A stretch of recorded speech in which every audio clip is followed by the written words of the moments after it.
Welcome back to the Velvet Underworld channels. And after this video, I would really like to know your thoughts about these stories. Feel free to share it under the comment sections and where you come from so that we could connect to each other better through this channel. Thank you. I am standing in the center of the dining room when Mr. Harwell's voice cuts through the low murmur of lunch service like a blade through silk. "You're done here. Clean out your locker." The room doesn't go silent. That would be too dramatic, too cinematic. Instead, the conversations continue at their polite volume. The clink of silverware on porcelain persists, and somewhere near the windows a woman laughs at something her companion has said.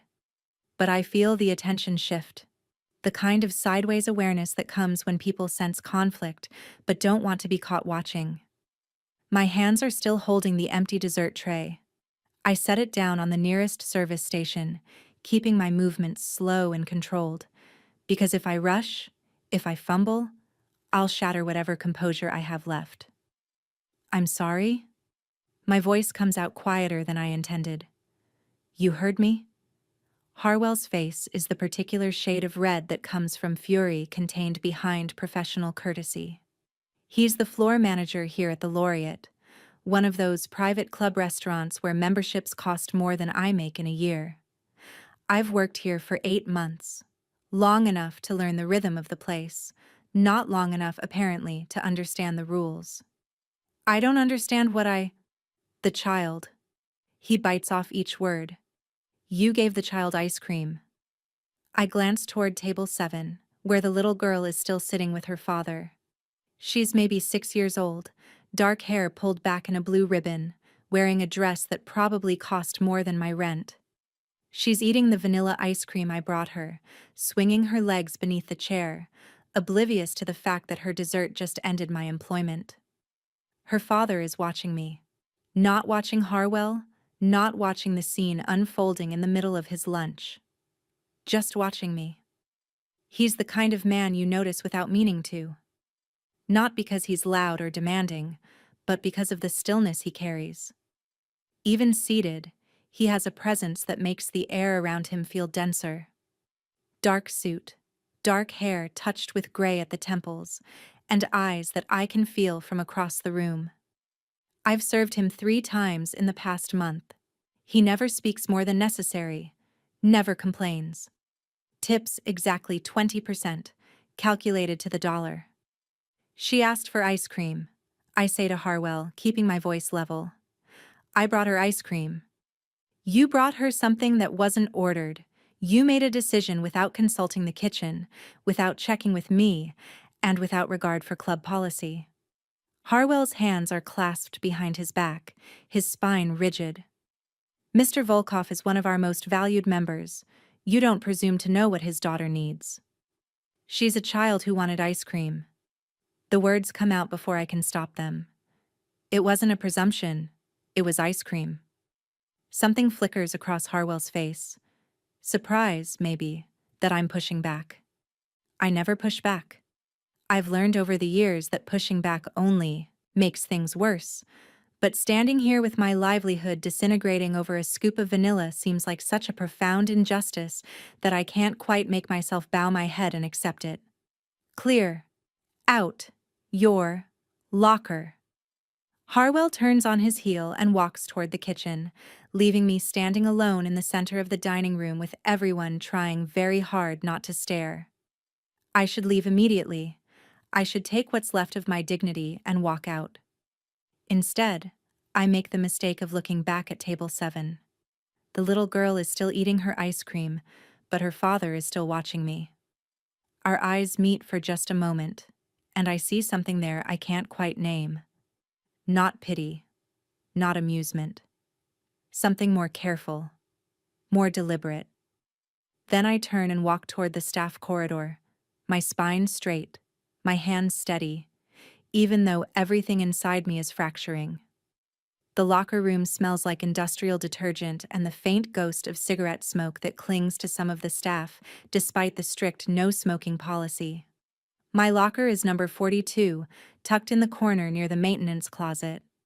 I spin the combination lock, 16, 31, 7, and pull out the few items I keep here. A cardigan in case the dining room gets cold. A paperback novel with a cracked spine. An extra pair of stockings still in the package. A granola bar I never got around to eating. It all fits in my purse. 8 months of work reduced to objects that weigh less than a pound. I'm changing out of my uniform when Lena comes in. She's another server, older than me by a decade, with a weathered face and kind eyes that have seen too much. Sable, honey, I'm sorry. It's fine.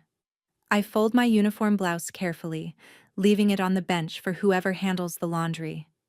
It's not fine. Harwell's being an asshole. Lena leans against the lockers, her arms crossed. That little girl looked so happy when you brought her that ice cream. Apparently that wasn't the point. The point is that Harwell's terrified of anyone who might complain. And Volkov. She trails off, shaking her head. He's not the kind of man you cross. I look up from buttoning my coat. What do you mean? Lena hesitates, choosing her words carefully. He's connected. I don't know the details, and I don't want to know the details. But people treat him differently. You've seen it. The way Harwell practically bows when Volkov walks in. The way the general manager makes sure his table is always available, even if it means moving reservations around. So he's rich and important. Half the members here are rich and important. It's different with him. Lena's voice drops lower. I've worked at the Laureate for 12 years. I've seen a lot of powerful people come through those doors. Politicians, CEOs, old money families who've had memberships since the club opened. But Volkov, when he's here, even the other powerful people get quiet. I close my locker and spin the lock. Well, it doesn't matter now. I won't be seeing him again. Lena touches my shoulder, a brief gesture of solidarity. You'll find something else. You're good at this. Apparently, not good enough. I hoist my purse onto my shoulder and walk out of the locker room for the last time. The staff exit leads to an alley behind the Laureate, a narrow strip of pavement between the club's brick facade and the building across the way. It's drizzling, the kind of persistent mist that's too light to justify an umbrella but heavy enough to soak through clothing given time. I don't have an umbrella anyway. I walk. My apartment is 45 minutes away by subway, but I need the time to think, to process, to figure out what comes next. The rent is due in 12 days. I have enough money in my checking account to cover it. Barely. But that will leave me with almost nothing for food or utilities. I'll need to find another job immediately. Today, if possible. But who's going to hire me without references? And Harwell will never give me a reference, not after I questioned him in front of the members. The panic starts in my chest, a tight knot of anxiety that makes it hard to breathe. I've been in this position before, more than once, and every time I've clawed my way back to stability, only to have something knock me down again. It's exhausting, the constant precarity, the feeling that I'm one mistake away from losing everything. I gave a child ice cream. That was my mistake. The thought is so absurd that I almost laugh, but there's nothing funny about it. In the world I live in, that kind of mistake is enough. I'm halfway to the subway station when I hear footsteps behind me. I don't turn around. I've lived in this city long enough to know that acknowledging someone following you can sometimes make things worse, but the footsteps match my pace, staying close enough that I know they're deliberate. Miss Hale. The voice is male, unfamiliar, and entirely too close. I stop walking and turn around. The man standing 3 feet away is tall and broad-shouldered, wearing a dark suit that looks expensive even in the drizzle. He's maybe 35, with a face that would be handsome if it weren't so carefully blank. Miss Sable Hale? Who's asking? My hand tightens on my purse strap. Mr. Volkov would like to speak with you. Of course. Of course this day would get stranger. I don't think that's a good idea. It wasn't a request. The man's tone doesn't change, but something in his posture does. A subtle shift that makes me aware of just how much larger he is than me, how empty this street is, how easily this could go wrong. I'm not going anywhere with you. I take a step back. Mr. Volkov is waiting in the car. The man gestures toward the street, where a black sedan is idling at the curb. The windows are tinted dark enough that I can't see inside. He'd prefer to speak with you privately. It will only take a moment. Every instinct I have is screaming at me to run, but I've learned to read people over the years, to distinguish between actual danger and implied threat. And this man, he's not threatening me. He's delivering a message. There's a difference. What does he want to talk about? That's between you and Mr. Volkov.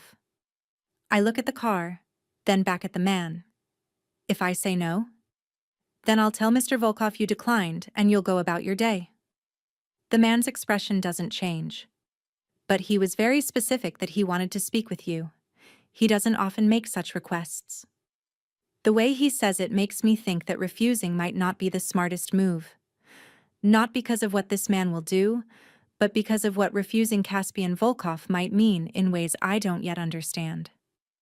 Fine. I walk toward the car. But I'm not getting in.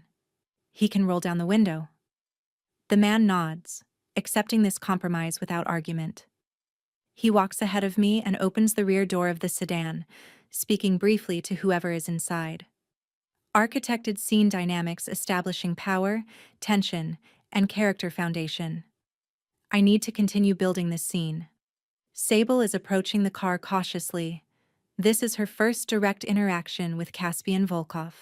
I need to show his power and control, establish his character, calm, observant, deliberate, make the conversation tension-filled but respectful. Have him acknowledge what happened without making her feel patronized, start building their dynamic. Not resolve everything immediately. Let me continue writing the scene where they talk through the car door par window. Then Caspian Volkov steps out of the car instead. He's taller than I expected.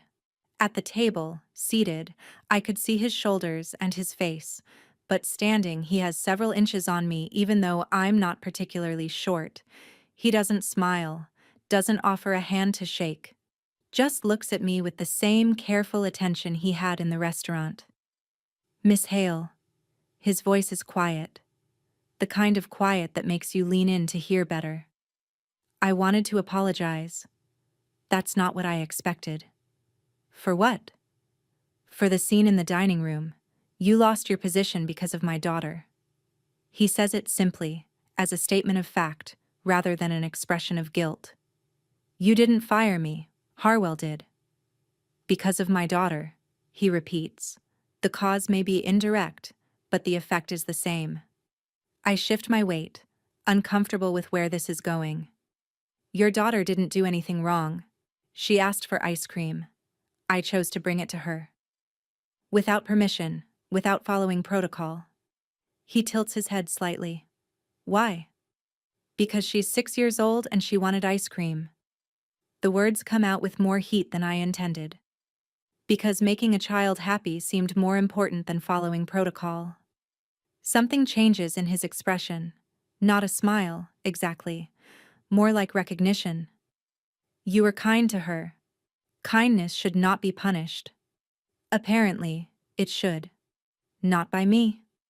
He reaches into his jacket and pulls out a business card, holding it between 2 fingers. I'm looking for someone to help manage my household.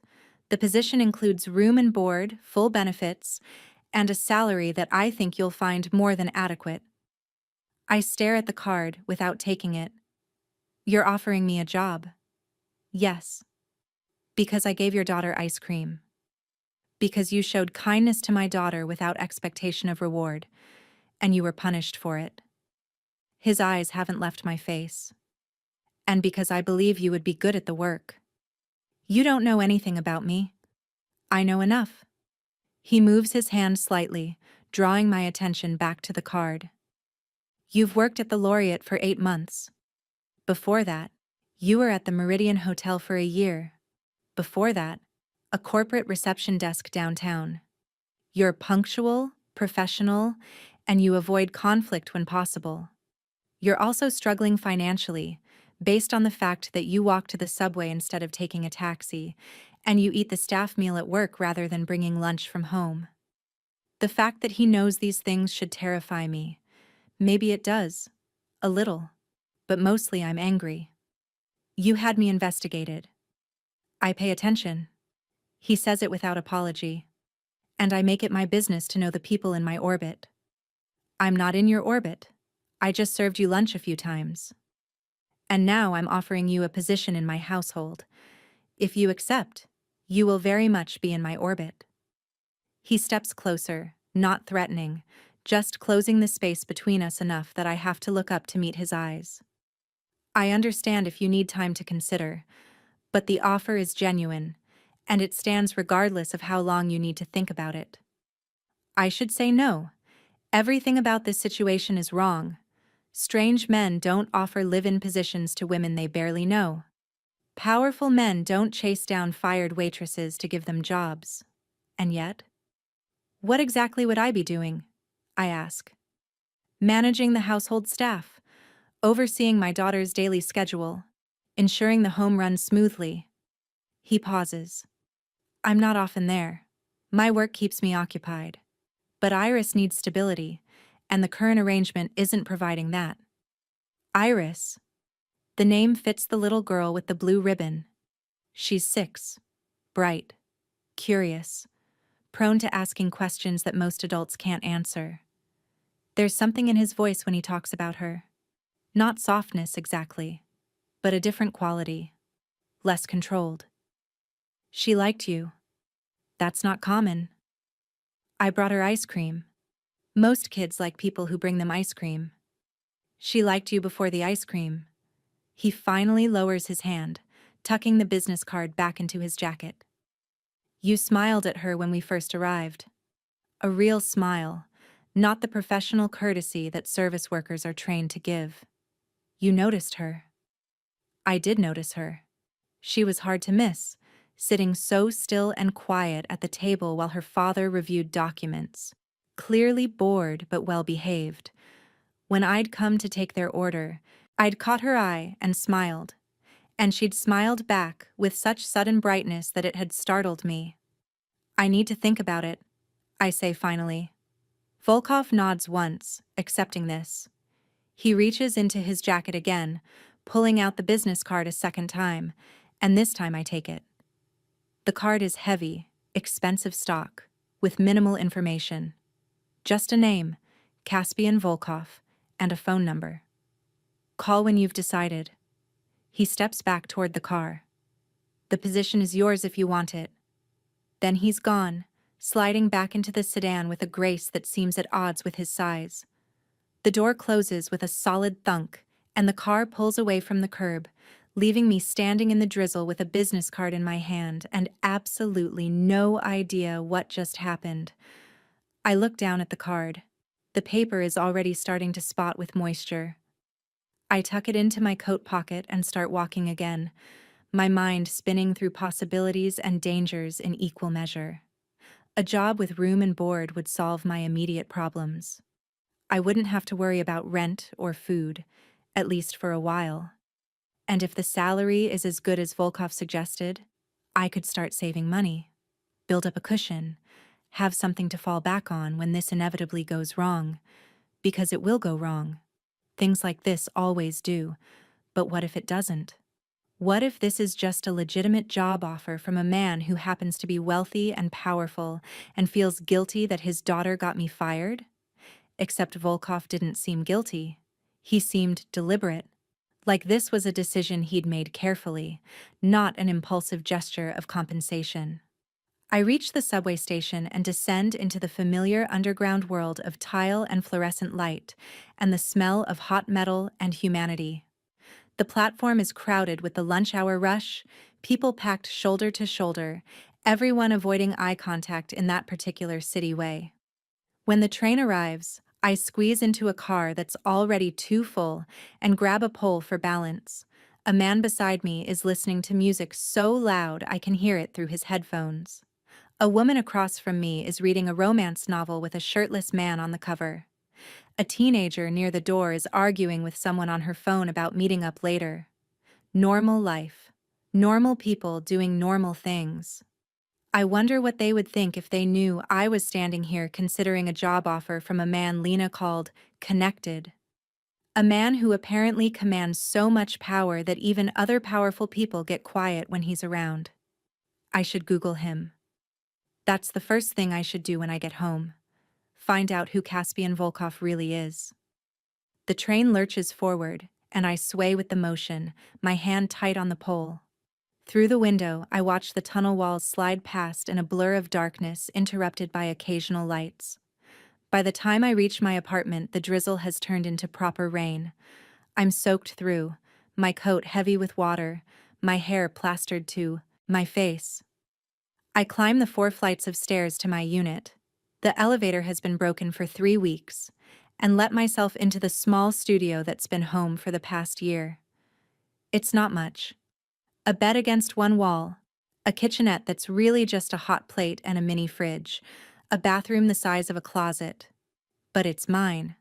I've made it as comfortable as I can with secondhand furniture and clearance rack curtains, and a determination to keep it clean, even when everything else in my life is chaos.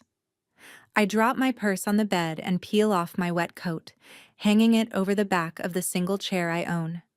Then I grab my laptop, a 3-year-old model that's slow but functional, and sit down on the bed, waiting for it to boot up. The search bar blinks at me. I type, Caspian Volkov. The results load slowly, my cheap internet struggling with the request. But when they finally appear, there are dozens of hits. Hundreds, actually. The first few are business articles. Volkov is listed as the CEO of an import-export company called Volkov Enterprises. There are photos of him at charity galas, at business conferences, shaking hands with city officials. He looks exactly the same in all of them, controlled, composed, giving nothing away. I scroll down, looking for anything that might explain Lena's nervousness, her suggestion that Volkov is connected. It takes 10 minutes of searching before I find something. A blog post, buried deep in the search results, from a local investigative journalism site that's known for covering organized crime. The post is from 2 years ago, and it's titled, The New Face of the Old Networks. I click on it. The article is long, dense with details about shifting power structures in the city's criminal underground. It talks about how the old Mafia families have evolved, how they've integrated into legitimate business, how the lines between legal and illegal have blurred to the point where it's nearly impossible to tell the difference from the outside. And there, buried in the middle of the article, is Caspian Volkov's name. Sources close to law enforcement suggest that Volkov Enterprises serves as a front for money laundering operations tied to Eastern European organized crime networks. However, no charges have ever been filed, and Volkov maintains a public profile as a legitimate businessman with ties to city leadership and philanthropic organizations. I read the paragraph 3 times, my chest tightening with each pass. He's not just powerful, he's dangerous. And I'm sitting here with his business card in my pocket, seriously considering accepting a job offer that would put me directly in his household. I close the laptop and stand up, pacing the small space between my bed and the kitchenette. This is insane. I should throw away the card. I should forget this whole thing happened. I should find a normal job with a normal employer who doesn't have articles written about his potential connections to organized crime. But I keep coming back to the same problem. I need money. I need it now. And I need it consistently. And I need it in amounts that will actually let me survive rather than just barely scrape by. And Volkov is offering me exactly that. I think about Iris, the little girl with the blue ribbon and the bright smile, 6 years old, growing up in a world I can't even imagine, surrounded by wealth and power and probably danger that she doesn't understand yet. She needs stability, Volkov had said. The current arrangement isn't providing that. What kind of instability does a mafia boss's daughter experience? I sit back down on the bed, pulling my knees up to my chest, and stare at the wall. The rain pounds against the window, a steady rhythm that usually soothes me but tonight just feels oppressive. There's a water stain on the ceiling that's been growing slowly since I moved in. The landlord keeps promising to fix it. He never does. Last week, a pipe burst in the apartment above mine, and water poured through the ceiling for 20 minutes before the maintenance guy managed to shut it off. My books got soaked. My mattress got soaked. I spent 2 days drying everything out with a hairdryer because I couldn't afford to replace any of it. This is my life. This is what I'm protecting by saying no to Volkov's offer. A broken elevator, a growing water stain, and the constant fear that one more disaster will push me over the edge into complete financial collapse. I pull the business card out of my coat pocket. It's damp, but still legible. I stare at the phone number for a long time, arguing with myself, weighing risks against possibilities. Finally, before I can talk myself out of it, I pick up my phone and dial. It rings twice before someone answers. Not Volkov. A woman's voice, professional and neutral. Mr. Volkov's office. My voice catches. I clear my throat and try again. This is Sable Hale. Mr. Volkov gave me his card and said to call. One moment, please. Classical music fills the line.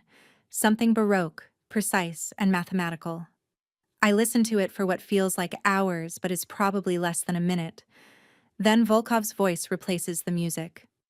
Miss Hale. I'll take the job, I say quickly, before I can change my mind. I'll take the position you offered. There's a pause. I can't tell if it's surprise or something else. When can you start? Whenever you need me to. Tomorrow morning, 7 o'clock. I'll send a car to pick you up. Bring whatever you need for the next few days. We can arrange to have the rest of your belongings moved later. This is happening too fast. I'm agreeing to things without thinking them through, making decisions based on desperation rather than logic. But I can't seem to stop myself. Okay, I say. Tomorrow at 7. The car will be outside your building. He says it with certainty, as if he already knows where I live. He probably does. Thank you, I add, though I'm not sure what I'm thanking him for. You're welcome, Miss Hale. I'll see you tomorrow. The line goes dead. I sit there holding my phone, staring at the screen, trying to process what I just did. I accepted a job working for a man who might be a criminal. I agreed to move into his home, to take care of his daughter, to become part of his household. And I did it without negotiating salary, without asking about specific duties, without getting anything in writing. I'm either brave or stupid, and I'm not sure which. I spend the rest of the evening packing. I don't have much. Clothes, toiletries, a few books, my laptop. Everything fits into a single suitcase and a backpack. Looking at the assembled pile, I realize how little I've accumulated in 28 years of life. How easily my entire existence can be reduced to objects that barely fill 2 bags. I don't sleep well. I keep waking up throughout the night, my mind spinning through worst-case scenarios. What if this is a trap? What if Volkov is dangerous in ways I haven't even considered? What if I'm walking into a situation I won't be able to walk out of? But every time I consider backing out, I think about the rent that's due in 12 days. I think about the water stain on the ceiling and the broken elevator and the constant, grinding anxiety of never having enough. At 6:30 in the morning, I'm dressed and waiting by the window, watching the street below. At precisely 7 o'clock, a black car pulls up in front of my building. Not the sedan from yesterday, but a different vehicle. Still expensive looking. Still intimidating. I grab my suitcase and backpack and head downstairs. The driver is a different man from yesterday. Younger, with a round face and a friendly smile that seems at odds with the formal suit he's wearing. Miss Hale? I'm James. I'll be taking you to the Volkov residence. Thank you. I let him take my suitcase and slide into the back seat. The interior of the car is immaculate. Leather seats that smell new, climate control that's set to exactly the right temperature, and a privacy screen between the front and back that's currently lowered. It's about a 40-minute drive, James says as he pulls away from the curb. Mr. Volkov wanted me to let you know that breakfast will be ready when you arrive. That's kind of him. James glances at me in the rearview mirror. Mr. Volkov is very particular about his household running smoothly. You'll find that he's exacting, but fair. I'm not sure how to respond to that, so I don't. Instead, I watch the city pass by outside the window as we drive through neighborhoods I recognize, then through areas I've only seen from a distance. The buildings get nicer, the streets get cleaner, the people walking dogs on the sidewalk are wearing clothing that costs more than my monthly rent used to be. We're heading into one of the wealthiest areas of the city, a section where old money and new money have created enclaves of privilege behind gates and security systems. The Volkov residence, when we finally reach it, is not what I expected. I'd been imagining something ostentatious, something designed to display wealth. Instead, the house is elegant and understated, set back from the road behind a high wall and a gate that opens automatically as we approach. The architecture is modern but classic.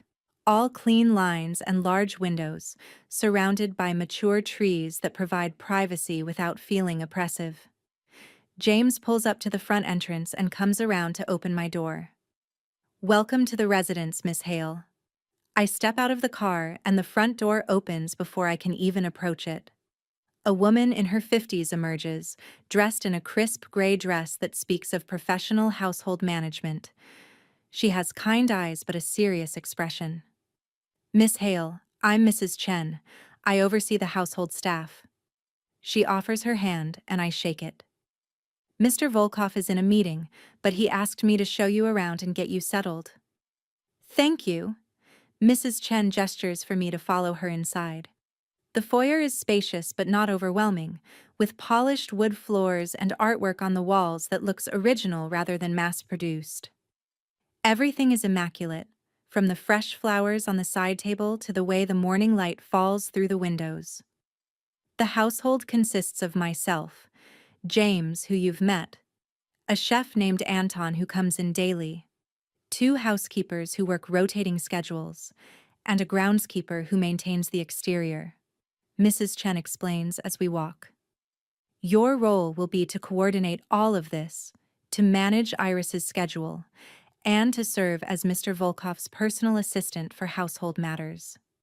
She leads me through a series of rooms, a living room with floor-to-ceiling windows overlooking a garden, a dining room with a table that could seat 12, a library filled with books that look read rather than decorative.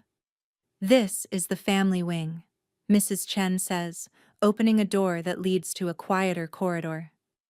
Mr. Volkov's office is here, though he also has an office downtown. Iris's room is at the end of the hall, and this. She opens another door. This will be your room. The room is larger than my entire apartment. A king-size bed, a sitting area with a couch and armchair, floor-to-ceiling windows with a view of the garden, and a door that leads to a private bathroom. Everything is decorated in soft grays and blues, elegant without being fussy. I'll leave you to settle in, Mrs. Chen says. Breakfast is in the conservatory whenever you're ready. Just follow the hall back to the main house and turn left at the library.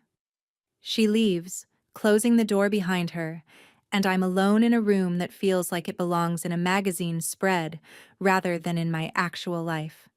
I set my suitcase on the bench at the foot of the bed and sit down on the mattress. It's firm but comfortable, and the linens smell like lavender and something else I can't identify.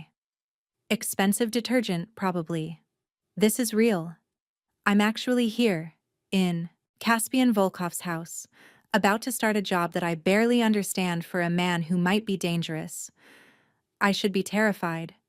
And maybe I am, underneath the numbness. But mostly, I just feel tired. Tired of struggling. Tired of making the wrong choices and ending up in the wrong places.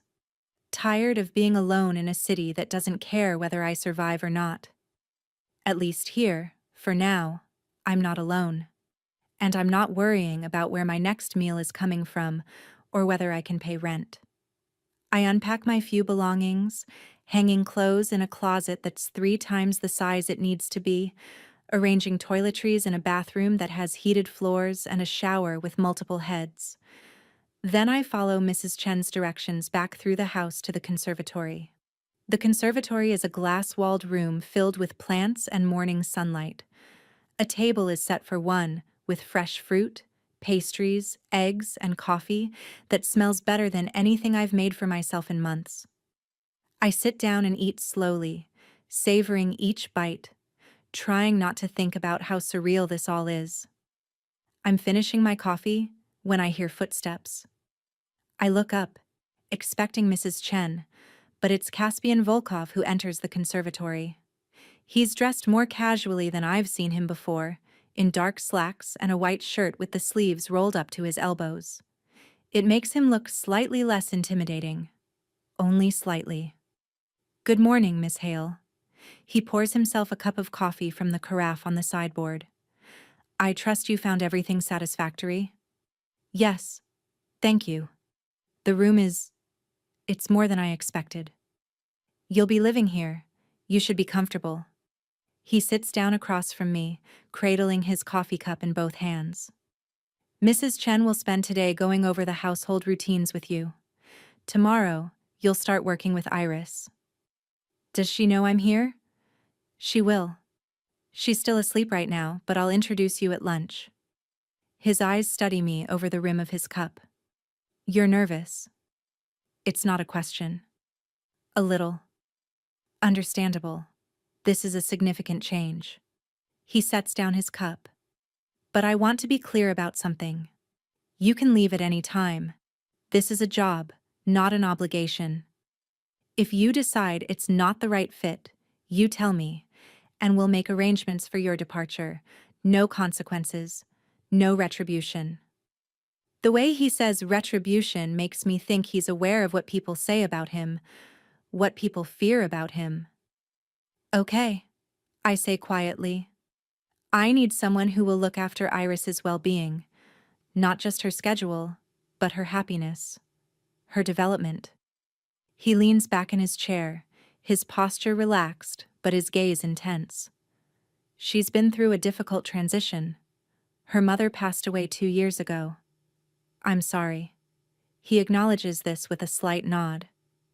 The nannies I've hired since then have been professional and competent, but they've treated the position as a job, not a calling. Iris needs more than competence. She needs someone who sees her as a person, not a task to be managed. I think about the way Iris looked at me when I smiled at her in the restaurant. The way she lit up when I brought her ice cream. I'll do my best. That's all I ask. He stands, clearly signaling that the conversation is over. Mrs. Chen will find you when you're ready to begin. He leaves the conservatory as quietly as he entered, and I'm alone again with the remains of breakfast and a growing sense that I've just agreed to something far more complicated than household management. The rest of the day passes in a blur of information. Mrs. Chen walks me through every aspect of the household operations, from the cleaning schedules to the security systems to the preferred vendors for everything from groceries to dry cleaning.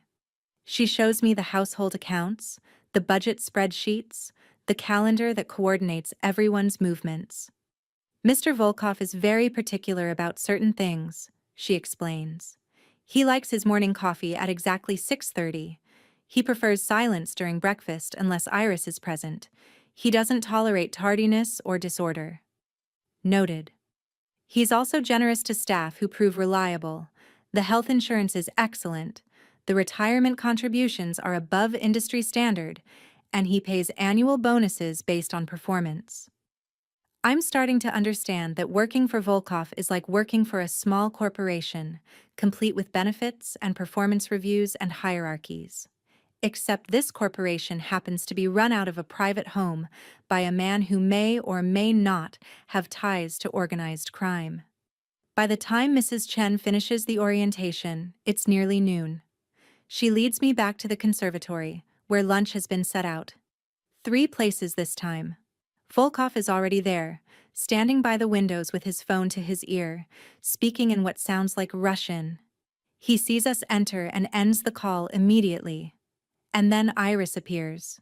She's wearing jeans and a sweater today, her dark hair loose around her shoulders, and when she sees me, her entire face transforms with recognition. "You're the ice cream lady." I can't help but smile. I am. "Father said you're going to work here now." She comes closer, looking up at me with open curiosity. "Are you going to live here too?" "Yes." "Good. The last lady who worked here didn't like children. She said I was too loud." Iris says this matter-of-factly, without any apparent hurt, but I catch the way Volkov's expression tightens slightly. "I like children," I say. "And I don't think you're too loud at all." Iris beams at this. "Do you like books?" "I have a lot of books." "I love books." "Can we read together after lunch?" I glance at Volkov, checking for permission. He nods slightly. "That sounds perfect," I tell Iris. Lunch is surprisingly normal. We eat sandwiches and fruit, and Iris talks almost non-stop about school, about her friends, about a bird she saw in the garden this morning. Volkov listens to her with complete attention, asking questions. That show he's genuinely interested in the small details of her day. Watching them together, I see a different side of him. Still controlled, still careful. But there's a softness in the way he looks at his daughter that makes him seem less dangerous and more human. After lunch, Iris takes my hand and drags me to her room, which is exactly what a 6-year-old's room should be. Colorful without being garish, filled with toys and books, and evidence of a child who's encouraged to be creative. There's a reading nook by the window with cushions and a shelf of picture books. We sit in the nook, and Iris hands me a book about a girl who discovers she can talk to animals. I read it aloud, doing different voices for the different characters, and Iris giggles at my interpretation of the grumpy old owl. We're halfway through the second book when I look up and see Volkov standing in the doorway, watching us. I have no idea how long he's been there. Iris notices him too. "Father, Sable does the best voices. She made the mouse sound so funny." I heard. He steps into the room. "It's time for your piano practice, Iris." Iris groans but doesn't argue. She slides off the cushions and gives me a quick hug before running out of the room, calling back over her shoulder, "We can read more later, right?" "Absolutely," I promise. Then it's just me and Volkov in a room designed for a child, and the atmosphere shifts. Not threatening, exactly, but charged. "She likes you," he says. "I like her. She's wonderful." "She is." He moves closer, and I stand up from the reading nook, feeling awkward sitting while he's standing. "You're good with her. Natural. Thank you." "You should know." He pauses, choosing his words. "Iris is the most important thing in my life. The business, the money, the reputation. None of it matters compared to her safety and happiness." "I understand." "I don't think you do. Not yet." His eyes lock onto mine. "There are people who would hurt her to get to me. There are threats that you can't see from the outside. The security around this house, the precautions we take, they're not excessive. They're necessary." My chest tightens. "Is she in danger?" "No more than she would be as the daughter of any man in my position. But the danger exists, and you need to be aware of it." He crosses his arms. "If you're going to be responsible for her care, you need to understand the reality of our situation." "What exactly is your situation?" He considers this, weighing how much to tell me. "I run several businesses, some of which operate in gray areas of legality. I have enemies. I have competitors who would be happy to see me fail. And I have a daughter who is remarkably sheltered from all of this, and I intend to keep it that way for as long as possible. It's the most honest he's been with me since we met. I appreciate that, even as the information makes my stomach clench with anxiety. Why did you hire me? I ask. If the situation is so precarious, why? Hire someone you barely know? Because you showed kindness without calculation. Because you were willing to lose your job rather than make a child unhappy. Because when I looked into your background, I found someone who survived difficulties that would have broken most people, and you did it without becoming cruel or bitter. He uncrosses his arms, his posture relaxing slightly. I need someone I can trust around my daughter. Trust is not something I give easily, but I believe I can trust you. I should be flattered. Instead, I'm terrified, because the weight of his trust feels enormous, and I'm not sure I'm capable of carrying it. I'll do everything I can to keep her safe, I say finally. I know you will. He moves toward the door, then pauses. One more thing. The staff, Mrs. Chen, James, Anton, they're all aware of my business dealings. They're paid well for their discretion and their loyalty. You're now part of that inner circle. What you see and hear in this house stays in this house. Understood? Understood. He nods once and leaves, and I'm alone in Iris's room with the weight of everything he just told me pressing down on my shoulders. I spend the rest of the afternoon with Iris. We read more books, we draw pictures, we play a card game she's invented that has rules that seem to change every few minutes. She's bright and funny and affectionate, reaching for my hand when we walk through the house, asking questions about everything. Do you have any children? She asks at one point. No. Do you have a husband? No. Why not? I laugh. Those are complicated questions. Adults always say things are complicated when they don't want to explain. She says this with such serious wisdom that I have to laugh again. You're right. Okay. Simple answer. I haven't found the right person yet. Oh. She thinks about this. Father hasn't found the right person either. Not since Mother died. My chest aches at the casual way she mentions her mother. Do you miss her? Every day. Iris traces a pattern on the table with her finger. But I was really little when she got sick. Sometimes I forget what her voice sounded like. That makes me sad. I bet she had a beautiful voice. She did. Father says I sound like her when I sing. Iris looks up at me. Do you want to hear me sing? I would love to. She sings me a lullaby in Russian, her voice sweet and clear, and I sit there trying not to cry because this beautiful, open-hearted child has already experienced so much loss, and she's still somehow full of joy. When she finishes, I clap softly. That was lovely. Mother used to sing it to me every night. She yawns, the afternoon catching up with her. Will you sing to me sometimes? If you'd like me to. I would.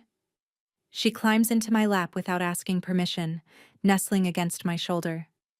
I'm glad you're here, Sable. I wrap my arms around her, this small person who's already claimed a piece of my heart. I'm glad I'm here too. That night, after Iris has gone to bed and the house has settled into quiet, I find myself unable to sleep. I walk through the dark hallways, familiarizing myself with the space, trying to settle the restless energy that's been building all day. I end up in the library. The lights are off, but moonlight streams through the tall windows, casting everything in silver and shadow. I run my fingers along the spines of the books, reading titles at random. Can't sleep. I spin around, my heart jumping into my throat. Volkov is standing in the doorway, wearing dark pants and a t-shirt barefoot. It's the most casual I've ever seen him, and somehow it makes him more intimidating rather than less. I didn't mean to intrude, I say quickly. You're not intruding. This is your home now. He walks into the library, moving past me to a shelf near the window. Have you read Tolstoy? Some. A long time ago. You should read him again, now that you're older. He pulls a book from the shelf and hands it to me. Anna Karenina. People think it's a love story. It's not. It's a story about the costs of choosing passion over stability. I take the book, my fingers brushing his. What do you think she should have chosen? I think she should have chosen herself, but that wasn't an option available to women of her time. He leans against the bookshelf, studying me. You're uncomfortable here. I'm adjusting. But you're uncomfortable. It's not a criticism, just an observation. You keep waiting for something bad to happen. He's right, and I don't know how he knows. Old habits. You've been hurt before. It's not a question, but I answer anyway. Yes. By men like me? I don't know men like you. A ghost of a smile crosses his face. That's probably wise. He pushes away from the bookshelf. I'm not going to hurt you, Sable. And I won't let anyone else hurt you either. You're under my protection now. That means something. What does it mean? It means you're safe. As long as you're in my household, as long as you're caring for my daughter, you have nothing to fear. He moves closer, close enough that I have to tilt my head back to maintain eye contact. I protect what's mine. The possessiveness in that statement should alarm me. Instead, it sends a shiver down my spine that has nothing to do with fear. I'm not yours, I say quietly. You work for me. You live in my house. You care for my daughter. His voice is soft, almost gentle. In every way that matters in my world, you are mine. The sooner you accept that, the easier this will be. He's standing close enough that I can feel the heat coming off his body. Close enough that if I reached out, I could touch him. I don't reach out. I don't move at all. What if I don't want to accept it? I ask. Then you leave. I told you that was an option. His eyes search my face. But you won't leave. Because despite your discomfort, despite your very reasonable fear, you know that this is better than what you had before. He's right. And I hate that he's right. I hate that he can read me so clearly when I can barely read him at all. I should go to bed, I say, taking a step back. He lets me retreat, doesn't try to close the distance again. Good night, Sable. Good night, Mr. Volkov. Caspian, he corrects. When it's just us, you call me Caspian. I nod and flee the library, clutching Anna Karenina against my chest like a shield. Back in my room, I set the book on the nightstand and get ready for bed. But I can't stop thinking about the way he looked at me in the moonlight. The way his voice softened when he told me I was under his protection. The way my body responded to his proximity even as my mind screamed warnings. This is dangerous. Not just because of who he is and what he does, but because of the way I'm starting to feel when he's near me. I need to be careful. I need to maintain boundaries. I need to remember that this is a job, nothing more. But as I finally drift off to sleep, I dream of dark eyes and quiet power and the feeling of being claimed by someone who terrifies and fascinates me in equal measure. The days settle into a rhythm. I wake early, have coffee with Caspian before Iris wakes up, spend the morning managing household affairs, and devote the afternoons and evenings to Iris. We read, we play, we go to the park with James acting as our quiet shadow. I help her with homework, listen to her practice piano, tuck her into bed each night with songs and stories. She blooms under the attention.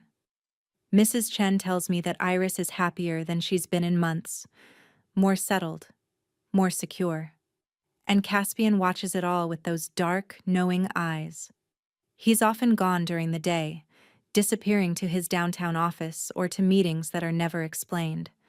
But when he's home, he seeks me out. In the library late at night, in the conservatory early in the morning, in the hallway between our rooms when the house is quiet. We talk about books, about Iris, about nothing consequential. but there's an undercurrent to every conversation, a awareness that something is building between us, something neither of us has acknowledged out loud. I've been living in the Volkov household for 3 weeks when everything shifts. It starts with a phone call. I'm in the kitchen with Anton discussing the menu for Iris's upcoming birthday party when Caspian appears in the doorway. His face is carefully neutral, but I've learned to read the tension in his shoulders, the slight tightness around his eyes. Sable, I need to speak with you privately. Anton immediately makes himself scarce, and I follow Caspian to his office. I've only been in here a handful of times. It's a masculine space, all dark wood and leather, with walls lined with books and artwork that probably costs more than I'll make in a lifetime. He closes the door behind us and gestures to one of the chairs facing his desk. I sit, and he remains standing, pacing slightly. There's a situation, says finally. Nothing that directly affects the household, but something you should be aware of. Okay. One of my business partners has become problematic. He's made moves that I can't ignore, and I'm going to have to address them.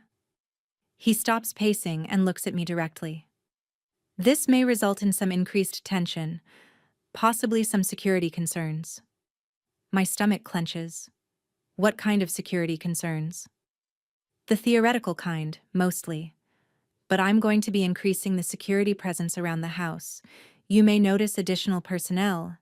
James will be with you and Iris whenever you leave the property. No exceptions. How long will this last? Hard to say. A few weeks. Possibly longer. He sits on the edge of his desk, closer to me now. I want you to understand that I don't take risks with Iris's safety. If I thought there was a real threat, I would send you both away until it was resolved. But this is precautionary. Precautionary because of what? He considers how much to tell me, and I can see the calculation in his eyes. My business partner believes he can undermine my position in our organization. He's wrong, but he's going to try. And when men like him try things, they sometimes make poor decisions that affect people who have nothing to do with the actual conflict. People like Iris. Exactly. I think about Iris's bright smile, her endless questions, the way she trusts me completely. What do you need me to do? Keep her routine as normal as possible.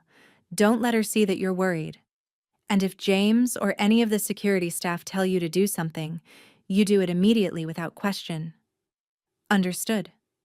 He reaches out and takes my hand, a gesture that surprises me. His fingers are warm, his grip gentle but firm.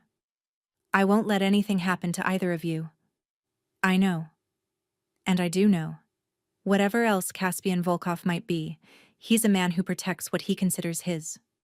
He releases my hand and stands. Thank you for understanding.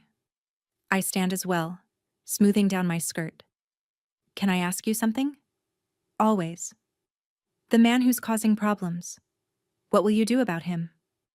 Caspian's expression doesn't change, but something in the air shifts. What I always do. I'll remind him why challenging me is a mistake. The coldness in his voice sends a chill through me. This is the other side of Caspian. Not the father who listens patiently to his daughter's stories. Not the man who discusses literature with me in the library. This is the man who runs an organization feared by his competitors. I don't want to know the details, I say quickly. Good. He moves toward the door, clearly ending the conversation. Because I wouldn't tell you anyway. The increased security becomes apparent immediately. There are always at least 2 men I don't recognize stationed around the property. When Iris and I go to the park, James is joined by another guard who trails us at a discreet distance. The gates now require a code to open from the inside as well as the outside. Iris notices the changes but accepts my explanation that her father is being extra careful because of work. She's more interested in planning her birthday party than in questioning why there are suddenly more adults around. But I feel the tension. I see it in the way Caspian's jaw tightens when he reads his messages. I hear it in the late-night phone calls conducted in Russian behind closed doors. And then, one night, everything comes to a head. I'm in my room reading when I hear raised voices from downstairs. Male voices, harsh and angry. I set down my book and move to the door, opening it just enough to hear better. The voices are coming from Caspian's office. I recognize his voice, controlled even in anger. But there's another man, someone I don't know, shouting in what sounds like Russian mixed with English. I shouldn't go downstairs. I should stay in my room and pretend I heard nothing. But then I hear a crash, like furniture being overturned, and my concern for Caspian overrides my self-preservation. I move quickly down the hallway and the stairs, stopping just outside the office door. It's partially open, and through the gap I can see Caspian standing near his desk, his posture deceptively relaxed. Across from him is a man I've never seen before, red-faced and gesticulating wildly. "You think you can just cut me out?" the stranger shouts. "After everything I've done for this organization? You stole from me, Victor." Caspian's voice is quiet, but it carries more weight than the other man's shouting. "You thought I wouldn't notice. You were wrong. I took what I was owed. You took what wasn't yours." Caspian moves, faster than I would have expected for a man his size, and suddenly he has Victor pressed against the wall, his forearm across the other man's throat. "You made a choice. Now you live with the consequences." I should leave. I should absolutely leave right now. But I can't seem to make myself move. "Please," Victor chokes out. "I have a family." "Then you should have thought about them before you betrayed me." Caspian doesn't raise his voice, doesn't increase the pressure on Victor's throat. He doesn't need to. The threat is implicit in every word. "You have until morning to leave the city. If I see you again, if I even hear your name again, there won't be another conversation. There will only be consequences." He releases Victor, who stumbles away, gasping, "You'll regret this." I doubt that. Caspian straightens his cuffs, his composure completely restored. "James will escort you out." James appears from somewhere, and I realize he's been in the room the whole time, standing guard. He takes Victor's arm firmly and guides him toward the door. That's when Victor sees me. His eyes widen, and then he laughs. An ugly sound. "Is that her? The new nanny?" He looks at Caspian. "Does she know what you really do? Does she know what kind of man she's working for?" Caspian's expression hardens. "Get him out of here." James pulls Victor toward the main entrance, but Victor keeps talking, his voice echoing through the foyer. "Ask him about Moscow. Ask him about the Petrov family. Ask him." The front door slams, cutting off whatever else he was going to say. Caspian turns and sees me standing in the hallway. "You shouldn't be here." "I heard the noise. I was worried." "You should have stayed in your room." He walks toward me, and I have to resist the urge to back away. "What did you hear?" "Enough to know that man was stealing from you." "And?" "And you threatened him." "I did." He stops in front of me, studying my face. "Are you frightened?" I consider lying, then decide against it. "A little." "Of me? Of this? Of what you do?" I wrap my arms around myself. "I knew what you were when I took this job. But knowing it abstractly and seeing it directly are different things." He nods slowly. "Do you want to leave?" I I pause, examining my own feelings honestly. "No, I don't want to leave." Something shifts in his expression. "Why not?" "Because Iris needs me. Because I trail off, not sure how to articulate the complicated truth. "Because you what?"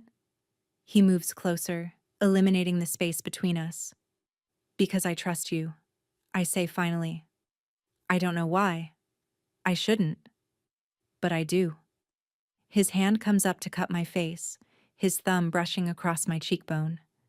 It's the first time he's touched me like this, and my breath catches. "You shouldn't trust me," he says softly. I'm exactly what Victor implied. dangerous, criminal, capable of violence. I know. And yet you're still here. I'm still here. We stand there in the dim hallway, his hand warm against my skin, neither of us moving.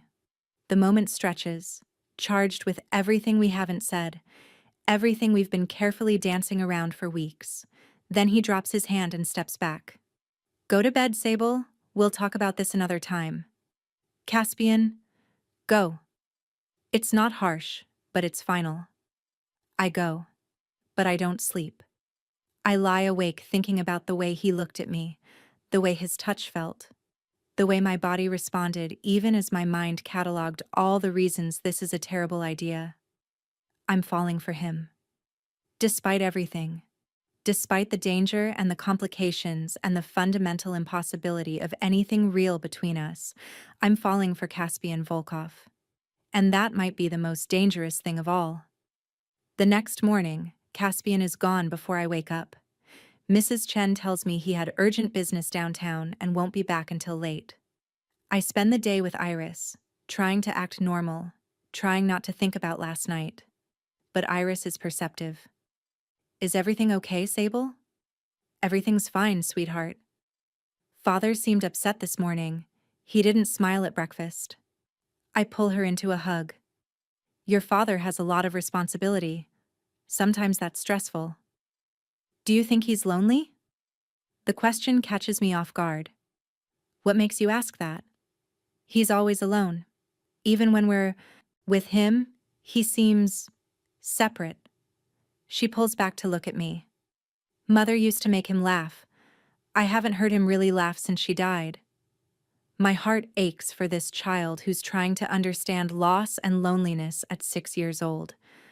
Maybe he just needs time. Or maybe he needs someone. Iris looks at me with eyes too wise for her age. Someone like you. Iris, you make him less lonely. I can tell. She says it with such simple certainty that I don't know how to respond. Before I can figure out what to say, James appears in the doorway. Miss Hale, Mr. Volkov is on the phone for you. He said it's important.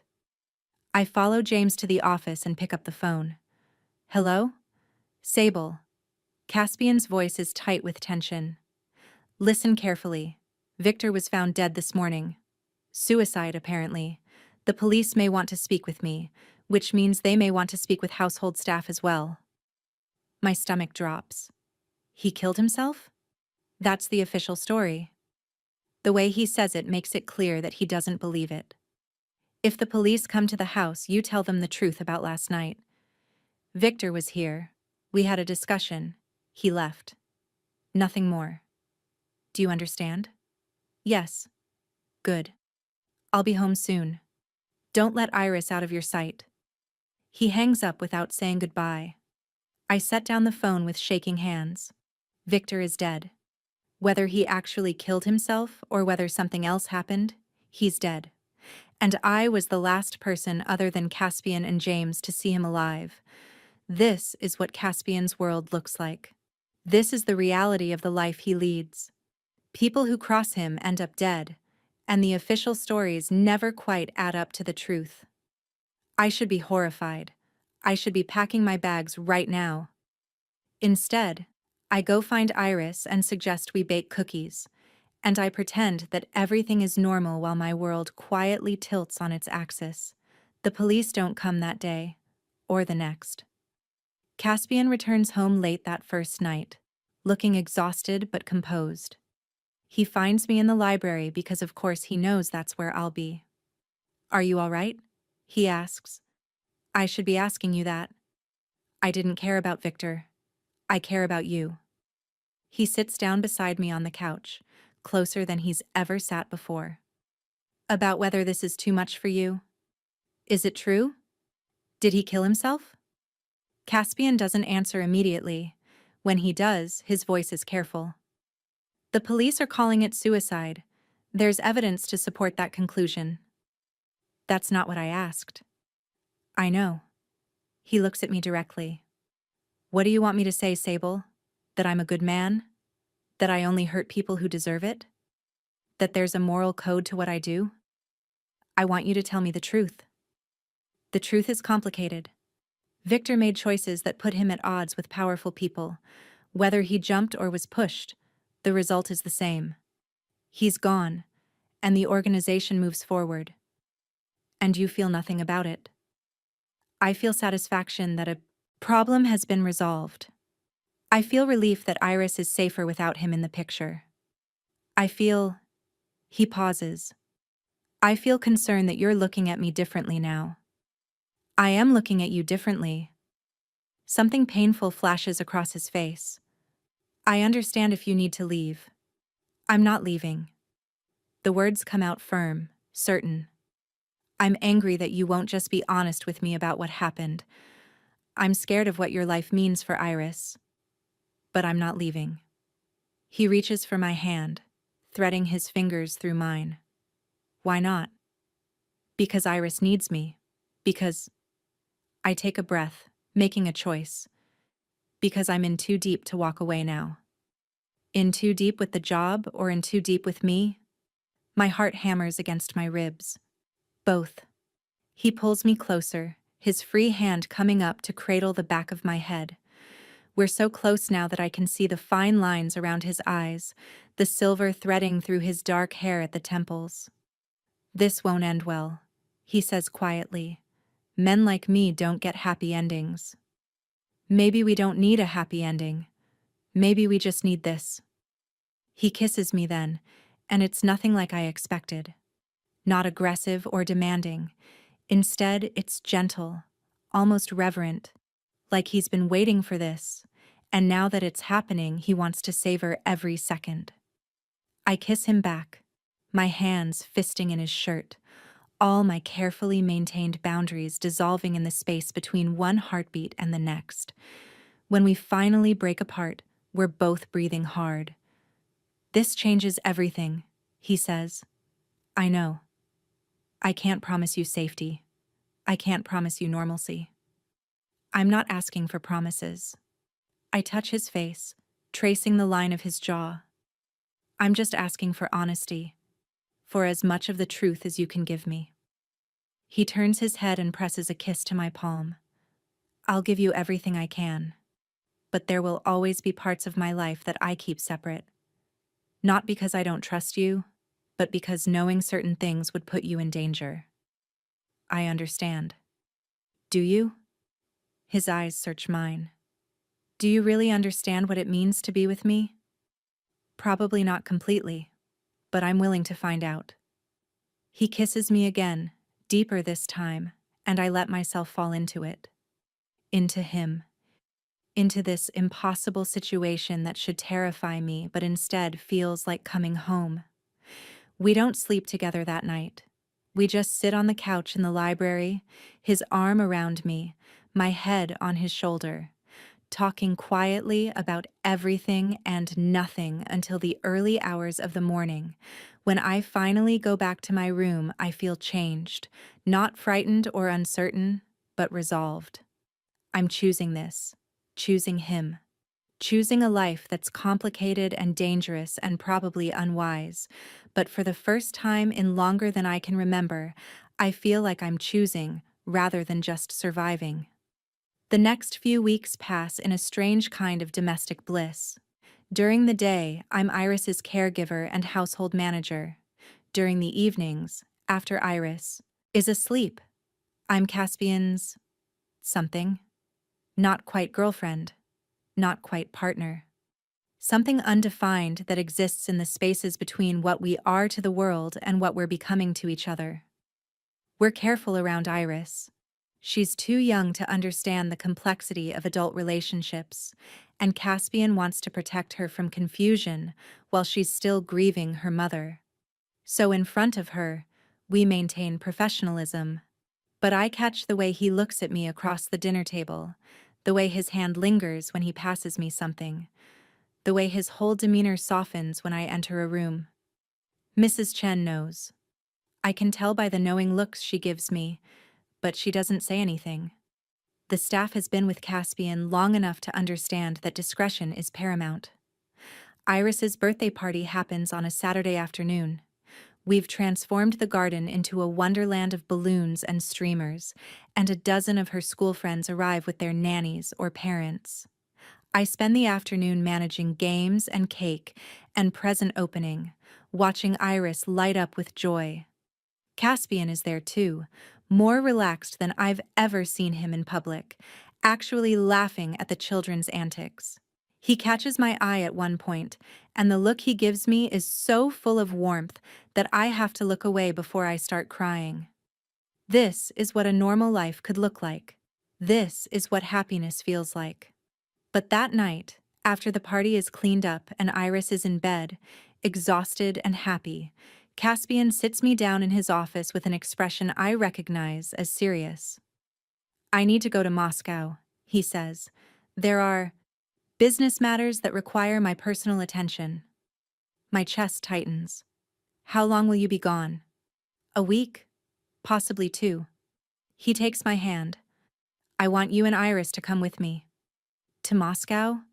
"I have a residence there. You'd be safe, and Iris would enjoy seeing the city. She hasn't been back since her mother passed away." He pauses. "And I'd prefer to have you both where I can protect you directly." Is there a threat here? No more than usual.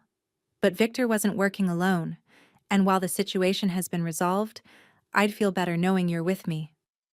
I think about what this means, about traveling to a foreign country with a man I've known for less than 2 months, about immersing myself even deeper into his world. "Okay," I say. "We'll come." Relief flashes across his face. "Thank you." "But Caspian?" I squeeze his hand. "I need you to promise me something." "What?" "If this trip is dangerous, if there's any real chance that Iris could be hurt, you tell me. You don't protect me from information that I need to keep her safe." He considers this, then nods. "I promise." We leave for Moscow 3 days later. The flight is on a private jet, luxurious in a way that makes my old life feel like a distant dream. Iris is delighted by everything: the plane, the flight, the idea of seeing a new city. Caspian spends most of the flight on his phone and laptop, conducting business in rapid Russian. But he takes breaks to check on us, to answer Iris's endless questions about Moscow, to bring me tea, and make sure I'm comfortable. When we land, there's a car waiting. Not James this time, but a Russian driver who greets Caspian with obvious respect and maybe a touch of fear. The Moscow residence is even more impressive than the house back home. A 3-story building in the center of the city, classical architecture on the outside and modern luxury on the inside. There's a full staff waiting for us, and Caspian introduces me as Iris's caregiver. Nothing more.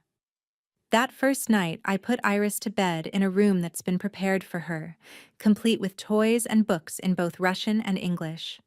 She's tired from travel but excited about exploring tomorrow. "I like it here," she tells me as I tuck her in. "It smells different than home, but in a good way." "What does it smell like?" "Like Father's cologne, and old books, and snow, even though there's no snow right now." She yawns. "Will we see Mother's grave while we're here?" My heart clenches. "If you'd like to, I can ask your father." "I would like to. I want to tell her about you." "About me?" "About how you make Father smile again. I think she'd be happy about that." Iris's eyes are already closing. "I think she'd like you." I kiss her forehead and leave her to sleep, my emotions in turmoil. Caspian finds me on the terrace outside my room. It's late, the city lights spreading out below us like a carpet of stars. She wants to visit her mother's grave, I tell him without preamble. He leans against the railing beside me, silent for a long moment. "All right. We'll go tomorrow." She said she wants to tell her mother about me, about us. "And how do you feel about that?" "Terrified, honored, guilty." I look at him. Her mother has only been gone 2 years. Is this too fast? Are we being unfair to Iris? Elena would have wanted Iris to be happy, and she would have wanted me to move forward with my life. He touches my face gently. She wouldn't have wanted either of us frozen in grief. You loved her. I did. Very much. He doesn't look away from me when he says it. But people can love more than once in a lifetime. The heart has more capacity than we give it credit for. I'm falling in love with you, I say, the words escaping before I can stop them. I know it's too soon. I know this is complicated. But I need you to know. He pulls me into his arms, holding me against his chest. I already know. I've known since the night you stayed in the library with me instead of running away like you should have. You never run away from things that matter, I murmur into his shirt. No, you don't. He tilts my chin up to kiss me, soft and deep. I'm falling in love with you too, Sable, and that terrifies me more than anything else in my life. Why? Because loving someone means giving them power over you. And in my world, power is the most dangerous thing you can surrender. We stand there on the terrace, holding each other, two people who should never have met, let alone fallen in love, finding comfort in the impossibility of what we've become to each other. The next day, we visit Elena's grave. It's in a beautiful cemetery on the outskirts of Moscow, all white stone and Orthodox crosses and flowers blooming despite the season.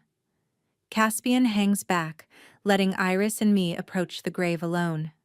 She's brought flowers, pink roses that she insists her mother would have loved. Hello, Mama, Iris says softly, kneeling by the headstone. I brought someone to meet you. This is Sable. She takes care of me now, and she makes Father happy.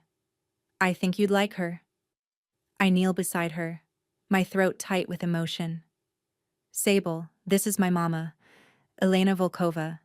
She was beautiful and kind, and she sang to me every night. Iris traces the engraved letters on the stone. I miss her so much, but I'm glad I have you now too. I'm honored to know you, Elena, I whisper to the grave, feeling slightly foolish but wanting to honor this moment. I'll take good care of them. I promise. Iris leans against me, and we sit there together in silence, paying respects to the woman who came before me, the woman whose loss created the space I now occupy. When we finally stand to leave, Caspian is there, his expression carefully controlled, but his eyes suspiciously bright. He takes Iris's hand, then reaches for mine, and we walk out of the cemetery as a unit, as a family. The rest of the Moscow trip is a blur of meetings for Caspian and sightseeing for Iris and me. We visit Red Square, the Kremlin, art museums where Iris marvels at centuries-old masterpieces. The city is beautiful and overwhelming, and Iris soaks up every experience with infectious enthusiasm. But underneath the tourism, I'm aware of the undercurrents, the serious meetings Caspian attends, the phone calls conducted in hushed Russian, the way his security detail doubles and then triples. On our last night in Moscow, after Iris is asleep, Caspian takes me to dinner at a restaurant that's apparently closed to the public for the evening. We're the only patrons, served by staff who move with practiced efficiency. This is excessive, I say, looking around at the empty dining room. I wanted privacy. He reaches across the table to take my hand. I wanted to be able to talk to you without worrying about who's listening. What do we need to talk about? The future. What you want from this relationship. What you're willing to accept. I choose my words carefully. I want to be with you. I want to help raise Iris. I want a life, Caspian. As normal a life as we can manage given who you are. And if normal isn't possible, then we figure it out together. I squeeze his hand. I'm not naive enough to think this will be easy, but I'm choosing it anyway. What if I can't protect you? What if someone tries to hurt you to get to me? Then we deal with it. Together. I look at him directly. I'm not going to live in fear of what might happen. I've spent too much of my life being afraid. Something shifts in his expression. You're stronger than you think you are. I've had to be. And now I'm choosing to be strong enough for this. He stands and moves around the table, pulling me to my feet and into his arms. Come home with me tonight. Not to your room. To mine. My heart races. Caspian, I'm not asking for anything you're not ready to give. I just want to fall asleep with you in my arms. I want to wake up next to you. His voice drops lower. I want to know what it feels like to have you completely, even just for one night. I should say no. I should maintain boundaries. But I'm tired of boundaries. Tired of protecting myself from possibilities. Okay, I whisper. Yes. We don't rush back to the residence. We finish dinner, drink wine, talk about everything and nothing. But there's an awareness between us now, an anticipation that makes every touch feel charged with meaning. When we finally return home, we check on Iris together. She's sleeping soundly, sprawled across her bed with one arm around a stuffed bear. Then Caspian takes my hand and leads me to his room. His bedroom is larger than mine, decorated in dark woods and deep blues, with a bed that's ridiculously oversized and windows that overlook the city. I'm nervous, I admit. So am I. He pulls me close, his hands gentle on my waist. We don't have to do anything tonight except sleep. What if I want more than sleep? Then we'll take our time. No rushing, no pressure. He kisses me softly. Just you and me, figuring this out together. We undress each other slowly, reverently, like we're unwrapping something precious. He's beautiful in the dim light, all lean muscle and controlled power. And the way he looks at me makes me feel beautiful too, despite my scars and insecurities. We make love slowly, tenderly, learning each other's bodies and reactions. He's patient and attentive, making sure I'm comfortable, that I want this as much as he does. And when we finally come together completely, it feels like something more than just physical. It feels like a claiming, a promise, a bond forged in intimacy and trust. Afterward, we lie tangled together, my head on his chest, his fingers tracing patterns on my bare skin. I love you, he says into the darkness. I know it's soon. I know it's complicated. But I love you, Sable. I love you too. I press a kiss over his heart. Whatever comes next, we face it together. Together. He agrees. We fall asleep like that, wrapped around each other, two unlikely people who found something real in the midst of impossible circumstances. When we return home from Moscow, something has shifted, not just between Caspian and me, but in the household as a whole. Mrs. Chen starts deferring to me on more significant matters. The staff treats me differently, with a respect that goes beyond my official role. And Iris, perceptive as always, starts referring to me as more than just her caregiver. Are you and father in love? She asks me one afternoon as we're baking cookies. I pause in the middle of measuring flour. What makes you ask that? You look at each other the way people in love do in movies, and you smile a lot more now. And father actually laughs at things. She adds chocolate chips to the bowl with intense concentration. It's okay if you are. I think it's nice. Would it bother you if your father and I were together? She considers this seriously. A little bit, maybe, because it means mother really isn't coming back. But also not really, because I already knew she wasn't coming back. And you make him happy. And you make me happy. So I think mother would approve. I pull her into a hug, this wise, wonderful child who's handling her life with more grace than most adults could manage. I do love him, I tell her honestly. And I love you too. I know. She hugs me back fiercely. Can I call you Sable Mom? My heart clenches. If you'd like to, but only if you're comfortable with it.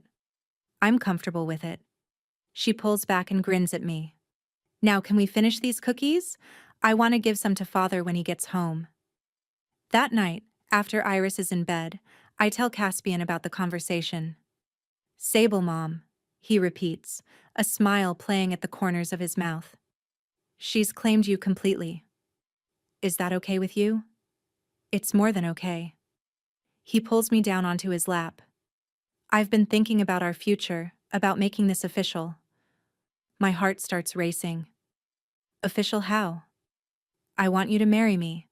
He says it simply, directly. Not for appearances, not for convenience. Because I love you, and I want you to be part of this family permanently. Caspian, I know it's fast. I know there are complications. But when has that ever stopped us? His hands frame my face. I can't promise you a normal life. I can't promise there won't be dangers and difficulties. But I can promise that I will love you, protect you, and honor you for the rest of my life. Tears are streaming down my face. You're serious. Completely serious. He wipes my tears with his thumbs. Will you marry me, Sable? Will you let me make this official? I think about everything that's happened in the past few months. About being fired for an act of kindness. About accepting a job from a dangerous man. About falling in love despite every logical reason not to. About finding a family in the most unexpected place. Yes, I whisper.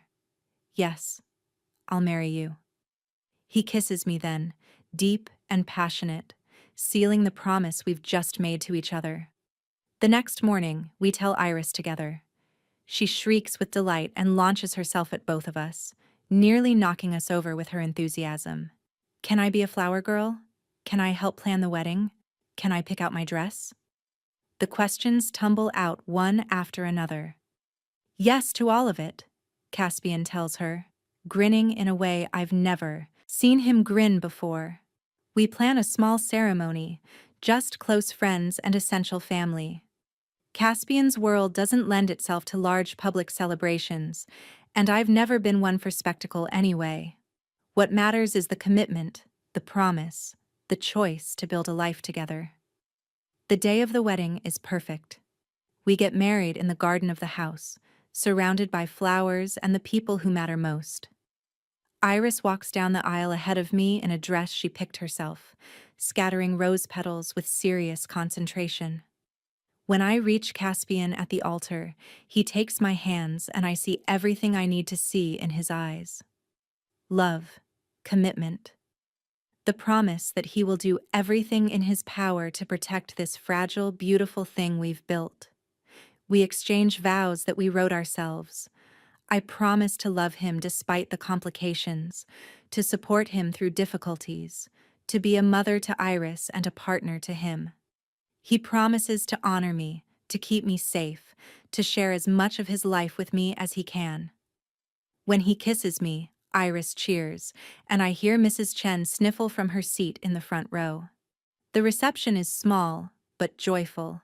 We dance, we eat, we celebrate this improbable union, and when the sun sets and the guests depart, it's just the three of us, Caspian, Iris, and me. Are we a real family now? Iris asks, tucked between us on the couch. We were always a real family, Caspian tells her. This just makes it official. I like official. She yawns. Can we do family things tomorrow? Like go to the park and get ice cream? I laugh, remembering how this all started with ice cream. Absolutely. That night, after Iris is asleep, Caspian and I stand on the terrace looking out at the garden, at the house that's become our home, at the life we've built from the ashes of what we used to be. No regrets? He asks. Not a single one.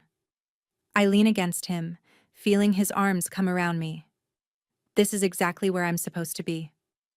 Even knowing what you know about me, about my business, especially knowing that. I turn to face him. I didn't fall in love with an idea of you, Caspian. I fell in love with the reality. With the man who protects his daughter fiercely. With the man who saw someone being punished for kindness and decided to do something about it. With the man who's capable of ruthlessness but chooses to be gentle with the people he loves. You see me more clearly than anyone ever has. His voice is rough with emotion, including myself sometimes. That's what love is, seeing someone completely and choosing them anyway.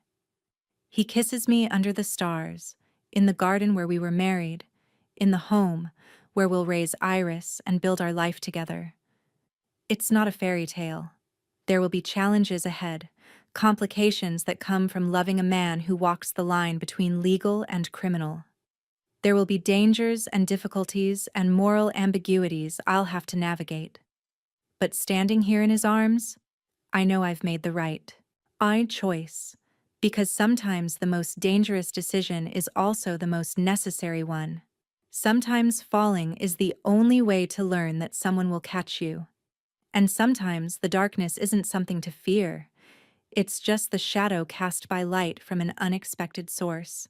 I was fired for giving a client's daughter ice cream. The mafia boss watching changed everything. He saw kindness where others saw presumption. He saw value where others saw disposability. He saw me when I thought I was invisible. And in seeing me, in choosing me, he gave me something I'd been searching for my entire life, a place to belong. Not despite the complications, but because of them. Not in spite of who he is, but because of exactly who he is. The woman who brings ice cream to children, the man who protects what he loves with ruthless precision, the little girl who needs stability and gets love instead. We're an impossible family, forged from circumstances that should have broken us. But we're also exactly what each of us needed. And that, I think as I drift off to sleep in my husband's arms, is its own kind of happy ending.